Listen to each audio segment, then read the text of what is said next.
නුවණක්කාර එමලිනා ආච්චි. පදමට චීනි පදමට පෑණි පිටි කලවම් කරලා තෙලින් බෙදලා නුනුවේ කොණ්ඩ කැවුම් උදේ පාන්දර වුණාට තාමත් කරුවලයි. එමලිනා ආච්චි උදේ පාන්දරින්ම නැගිටලා සතුටින් කවි කිය කොණ්ඩ කැවුම් බදින්න පටන් ගත්තා. තනිවම ජීවත් වුණත් ඇය ඉතාමත්ම සතුටින් තමයි ජීවත් වුණේ. ඇයට සමහර වෙලාවට කාන්සියක් දැනුණත් ඇය ජීවත් වුණේ හරිම සතුටින්. ඇගේ කැවුම් ව්‍යාපාරය නිසා ඇයට තනිකමක් ඒ තරම් දැනුනේ නැහැ. පදමට චීනි පදමට පෑණි පිටි කලවම් කරලා තෙලින් බෙදලා නුනුවේ කොණ්ඩ කැවුම් දැන් වට්ටිය පිරෙන්න ආසන්නයි. අලුත් කම්බායකුත් ඇඳගෙන ඊටම ගැලපෙන ලස්සන හැට්ටෙකුත් ඇඳගෙන හැමදාම ගෙලේ බදින මුතු වැට පොටත් කරේ දමාගෙන කැවුම් මෙලඳාම යන්න එමලිනා ආච්චි ලෑස්ති වුණා. එමලිනා ආච්චි ජීවත් වෙන්නේ පුංචි ගමක. ඇගේ පුංචි ගෙදර ඉතාම පිරිසිදුයි. වත්ත පුරාම මල් වවලා හරිම ලස්සනයි.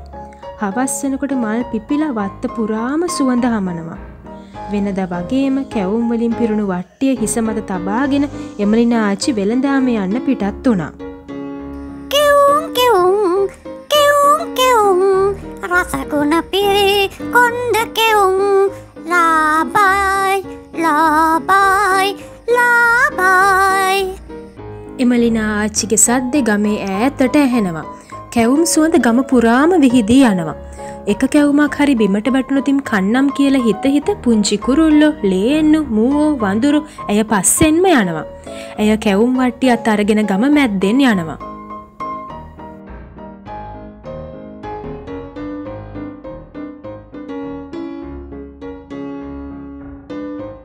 වෙනදනම් මේ වෙනකොට කැවුම් වට්ටියම විකිනිලා ඉවරයි. අද මොකද මේ තාම පරක්කු? එහෙම හිතමින් එමලිනා ආච්චි කන්ද නගින්න පටන් ගත්තා. එක පාරට මැගේ වට්ටියේ බර ටිකින් ටික අඩු වෙනවා වගේ ඇයට දැනෙන්න පටන් ගත්තා.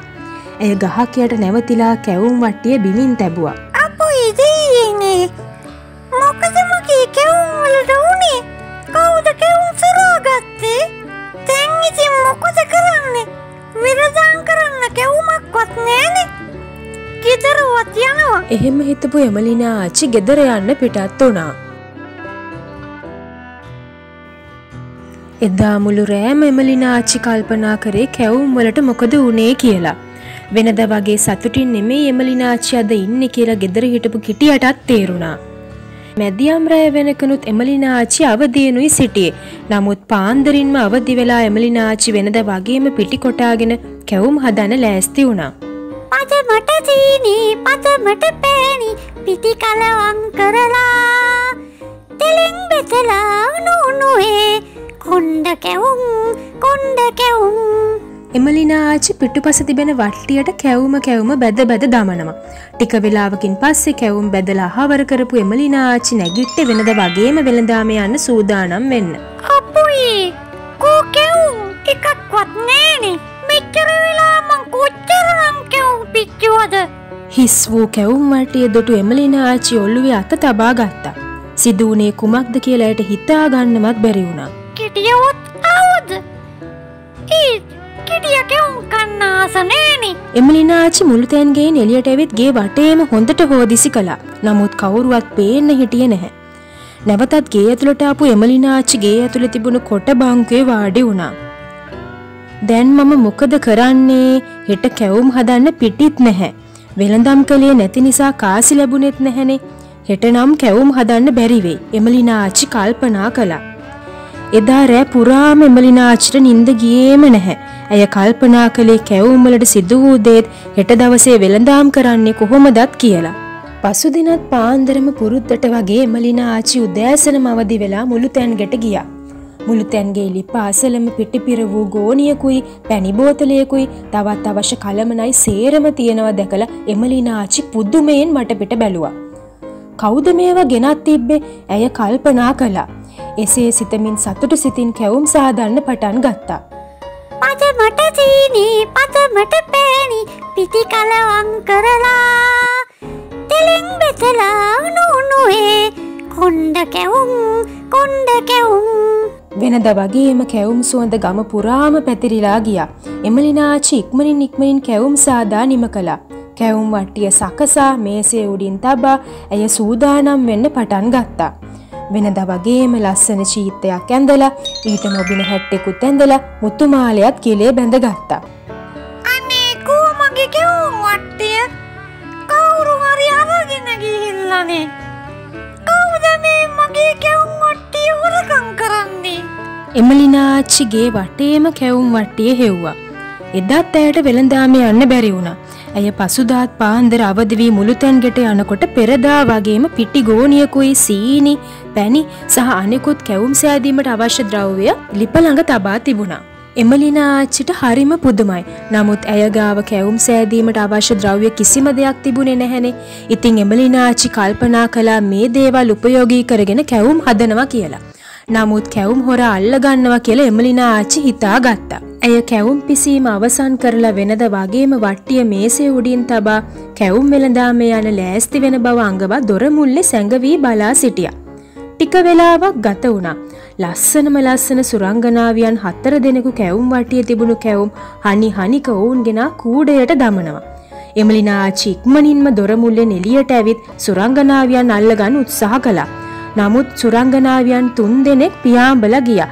ඇයට අල්ලගන්න හැකි වුණේ එක සුරංගනාවියක් පමණයි. කවුරුන්ද ඔයාලා?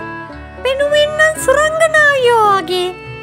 ඇයි හැමදාම මගේ කැවුම් හොරකම් කරන්නේ? අනේ අපිට සමාවන්න එමලිනා ආච්චි. මගේ නම දීරා. අප රාදිවිඳුන්ගේ කුමරියන්. රාදිවිඳුන්ට කුමරියන් 5 දෙනෙකු සිටිනවා.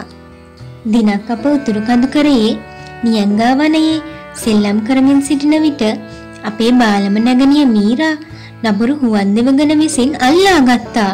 අප කොතරම් ඇවටිලි කරත් හුවන් දෙවඟන ඇයව නිදහස් කරන්නේ නැහැ. ඇයව නිදහස් කිරීමට නම් මනුෂ්‍ය ලෝකයෙන් රසවත් කුණ්ඩ කැවුම් ගෙනත් දෙන ලෙස ඇය අපට අණ කළා.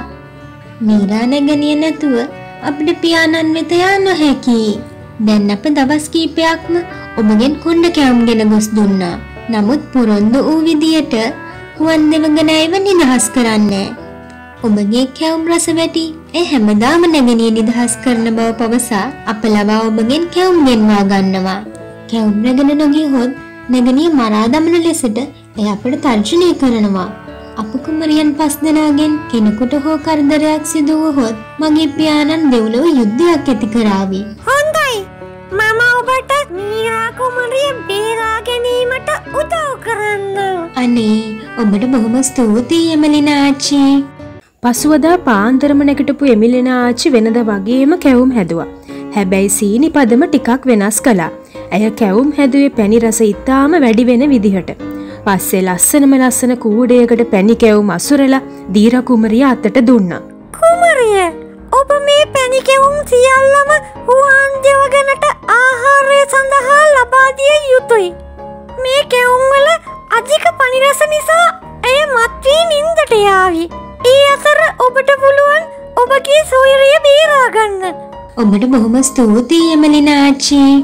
ඇය කැවුම් කූඩයත් අරගෙන ඉගිලේ යන හැටි එමලිනා ආච්චි බලාගෙන හිටියා. දීරා කුමරිය කැවුම් පෙර වූ කූඩයත් රැගෙන උතුරු කඳුකරේ නියංගා වනයට ළඟා වුණා. හුවන් දෙවඟනගේ මාලිගාව අසලටම ගිය ඇය ඇතුළට යෑමට අවසර ලබා ගත්තා. දීරා කුමරිය, ඒ රසවත් වූ කොණ්ඩ කැවුම් ඔබ අද මට ගෙනාවද? එසේ හුවන් දෙවඟන අද මගේ සොයුරිය රැගෙන යාමට ඔබ අවසර දෙනවාද? මා ඔබට මෙය දෙන්නේ මීරා කුමරිය නිදහස් කරනවා නම් පමණයි. හුවන් දෙවඟන කිසිත් නොකියාම කැවුම් කූඩය උදුරන්නට වුණා. අවසානයේ දීරා කුමරිය කැවුම් කූඩය අතෑරියා. මීරා කුමරිය රැහැනකින් බැඳ ඇති බව දීරා කුමරිය දුටුවා. කැවුම් කූඩය අතට ලැබුණු වහාම හුවන් දෙවඟන එහි ඇති කැවුම් කන්නට පටන් ගත්තා. එහි ඇති අධික පැණි රස නිසාම කැවුම් කිහිපයක් කනකොටම ඇය ටිකින් ටික මත්වන්නට පටන් ගත්තා. ටික වෙලාවකින් ඇය නින්දට වැටුණා. දීරා කුමරිය වහාම මීරා කුමරිය සැඳ දමා සිටි රණින් කළ රැහැන ගලවා දමා ඇයව බේරාගෙන නියංගා වනයෙන් පිට වුණා.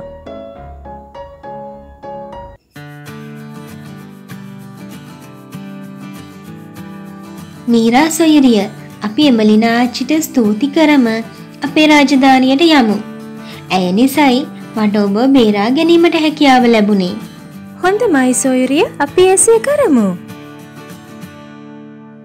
ඉන්පසු දෙදෙනාම එමලිනා ආච්චිගේ කුඩා නිවසට පැමිණ ඇයට ස්තුති කළා. ඇය කළ උපකාරයට තිලිනයක් ලෙස කතා කරන ගිරවකු ඇයට තෑගි ලෙස ලබා දුන්නා. බොහොම ස්තුතියි. කුමරියන් දෙදෙනාම රාදෙවිඳුන් වෙත යෑමට පිටත් වුණා. ඔබ දෙදෙනාටම සුබ ගමන්. ඉන්පසු නැවතත් සුපුරුදු පරිදි පසුවදා සිට එමලිනා ආච්චි කැවුම් වෙළඳාමේ ගියා. නමුත් ඉන්පසු කවදාවත් ඇගේ කැවුම් කවුරුවත් සොරකම් කළේ නැහැ. කතා කරන ගිරවාත් ඇය සමගම සිටි නිසා ඇයට පාළුවක් දැනුනෙත් නැහැ. මේ වගේ ලස්සන සිංහල කාටුන් බලන්න ඔයත් කැමති නම් රෂි ටූන්ස් YouTube channel එක subscribe කරලා තියාගන්න.